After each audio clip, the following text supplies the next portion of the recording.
আসসালামু আলাইকুম এভরিওয়ান। আজকে আমরা শুনবো আমি পদ্মজা উপন্যাসটির দ্বিতীয় পর্ব। পদ্মজা পর্ব 2, লেখিকা ইলমা বেহরোজ। আমি কণ্ঠে আছি ফারিয়া জাহান ফারুক। পদ্মজা দ্রুত কলপারে গিয়ে ব্রাশ করে মুখ ধৌত করে। হেমলতা শিক্ষকের মেয়ে, তাই তার মধ্যে নিয়ম নীতির প্রভাব বেশি। মেয়েদের শক্তপোক্ত নিয়মে রেখে বড় করেছেন। পদ্মজা রান্নাঘরে ঢুকে দেখলো প্লেটে খাবার সাজানো। সে মৃদু হেসে প্লেট নিয়ে টেবিলে গিয়ে বসলো। তখন হেমলতা আসেন। পদ্ম দ্রুত ওড়না দিয়ে মাথা ডাকে। হেমলতার দেওয়া আরেকটা নিয়ম, খাওয়ার সময় মাথা ডেকে খেতে হবে। পদ্মজা নিশ্চুপ থেকে শান্ত ভঙ্গিতে খেতে থাকলো। হেমলতা মেয়েকে সহজ কণ্ঠে বললেন, তাড়াহুড়ো করছিস কেন? মুখ ধুতে গিয়ে চুল ভিজিয়ে এসেছিস, খেয়ে রোদে বসে চুলটা শুকিয়ে নিবি। আচ্ছা আম্মা পূর্ণা প্রেমা আসে নাই? পূর্ণা আসছে, স্কুলে গেছে। প্রেমা দুপুরে আসবে। আম্মা আব্বা কবে আসবেন? পদ্মজার প্রশ্নে হেমলতা দাঁড়িয়ে পড়লেন। শুকনো গলায় জবাব দেন, জানি না, খাওয়ার সময় কথা বলতে নেই। হেমলতা চলে যেতেই পদ্মজার চোখ থেকে টুপ করে এক ফোঁটা জল পাতে পড়ে। পদ্মজা দ্রুত হাতের উল্টো পাশ দিয়ে চোখের জল মোছে। পদ্মজার জীবনে জন্মদাতা আছে ঠিকই, কিন্তু জন্মদাতার আদর নেই। সে জানে না তার দোষটা কি, কেন নিজের বাবা বাকি বোনদের আদর করলেও তাকে করে না, কথা অব্দিও বলে না।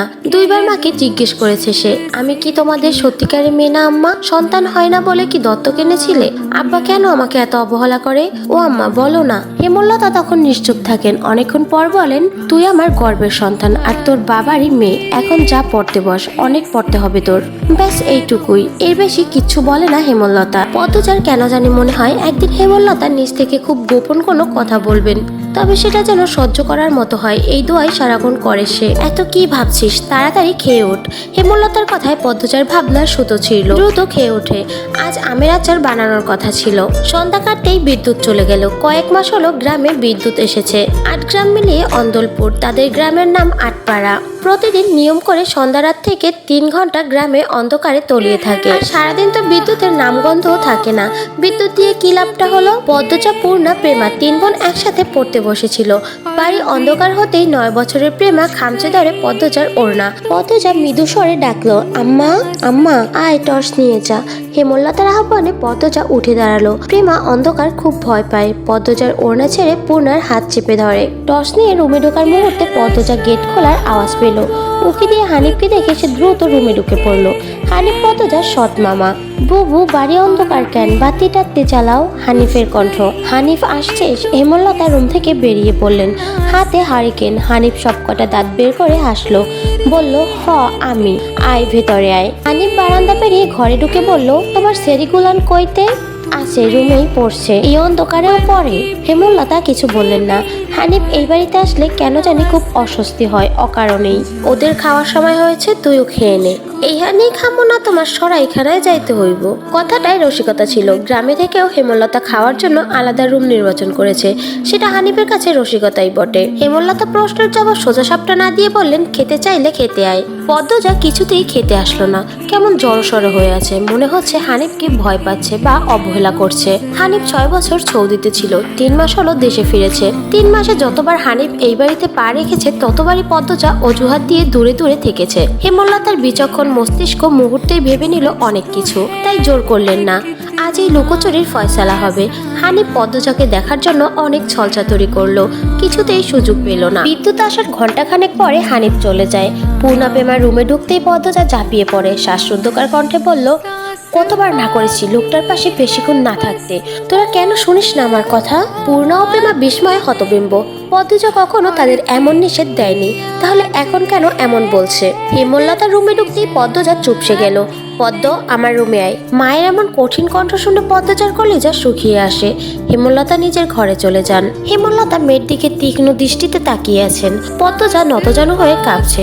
সুন্দরীরা ভীতু আর বোকা হয় তার দৃষ্টান্ত প্রমাণ পদ্মজা। হেমলতার খুব মায়া হয় পদ্মজার সাথে উঁচু কণ্ঠে কথা বলতে। পদ্মজা রূপসী বলেই হয়তো। গোপনে আবেগ লুকিয়ে তিনি বজ্রকণ্ঠে প্রশ্ন করলেন, কি লুকোচ্ছিস? হানিফের সামনে কেন আসতে চাস না? সে কি করেছে? পদ্মজা ফোপাতে থাকে। হেমলতা সেকেন্ড কয়েক সময় নিয়ে নিজেকে সামলান। কণ্ঠ নরম করে বললেন, হানিফ ধারিবাজ লোক, সৎভাই বলে বলছি না। আমি জানি তার ব্যাপারে যে কোনো কথা আমার বিশ্বাস হবে। তুই বল, কি লুকোচ্ছিস? মায়ের আদরে কণ্ঠে পদ্মজা আচমকা বাঁধ ভাঙা নদীর মতো হু হু করে কেঁদে উঠল। বাড়িটা মোড়ল বাড়ি নামে পরিচিত। পদ্মজার দাদার নাম ছিল মিয়াফর মোড়ল। তিনি তিনি গ্রামের একজন সম্মানিত লোক ছিলেন। 6 কাঠা জমির উপর টিনের বিশাল বড় বাড়ি বানিয়েছিলেন 4 ছেলের জন্য। 2 ছেলে 16 বছর আগে 1971 সালের যুদ্ধে নিহত হয়েছে। দুজনই টকবকে যুবক ছিল, আর একজন 8 বছর বয়সে কলেরা রোগে গত হলো। বাকি রইল মোর্শেদ মোড়ল। বর্তমানে এই বাড়ি মোর্শেদের অধীনে, যদিও তিনি থাকেন না সব সময়। পুরো বাড়ির চারপাশ জুড়ে গাছগাছালি, বাড়ির পিছনে নদী। রাত 9টা বাজলেই পরিবেশ নিশতি রাতে রূপ ধারণ করে। রাতের এই নির্জন প্রান্তর ঝিঝি পোকার ডাকে ছেয়ে গেছে। ঝিঝি পোকার সাথে পদ্মজার ভাঙা কান্না মিলেমিশে ভৌতিক পরিবেশ সৃষ্টি করেছে। মনে হচ্ছে কোনো আত্মা তার ইহজীবনে না পাওয়া কোনো বস্তুর শোকে এমন মরা শোধ ধরেছে। হেমলতা পদ্মজাকে টেনে পাশে বসান।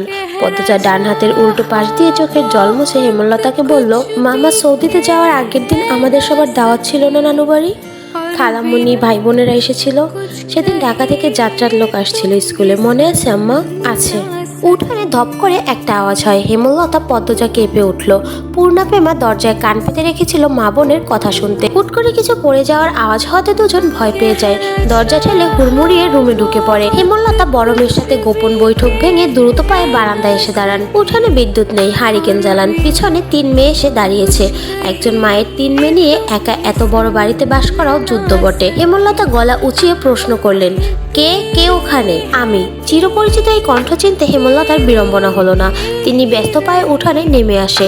গেটের পাশে মোর্শেদ মোড়ল পড়ে রয়েছেন। গায়ে চাদর, হাঁপড়ের মতো বুক ওঠানামা করছে তার, যেন দম ফুরিয়ে যাচ্ছে। হেমলতা দুহাতে মোর্শেদকে আঁকড়ে ধরলেন। পদ্মজা পূর্ণ দৌড়ে আসে। মোর্শেদের এমাফাইসিমা রোগ আছে। এই রোগে অল্প চলাফেরাতেই শ্বাস টানের উপক্রম হয়, একদম দম ফুরিয়ে যায়। শ্বাস নেবার সময় গলার শিরা ভরে যায়। 3 মামে মোর্শেদকে ধরে রুমে নিয়ে আসে। মোর্শেদ এভাবেই হুটহাট বাড়ি ফেরে, কখনো কাকডাকা পড়ে, কখনো নিশিতি রাতে, বা কখনো কাঠফাটা রোদে। মোর্শেদ মোড়লের এই এমফাইসিমা রোগটা ধরা পড়ে 7.5 বছর আগে। মোর্শেদের অ্যাজমা ছিল, আবার ধূমপানে খুবই আসক্ত ছিলেন। ফলে ফুসফুসের এই রোগটি খুব দ্রুত আক্রমণ করে বসে। মোর্শেদ খানিকটা সুস্থ হয়ে রাত 1টার দিকে ঘুমালেন।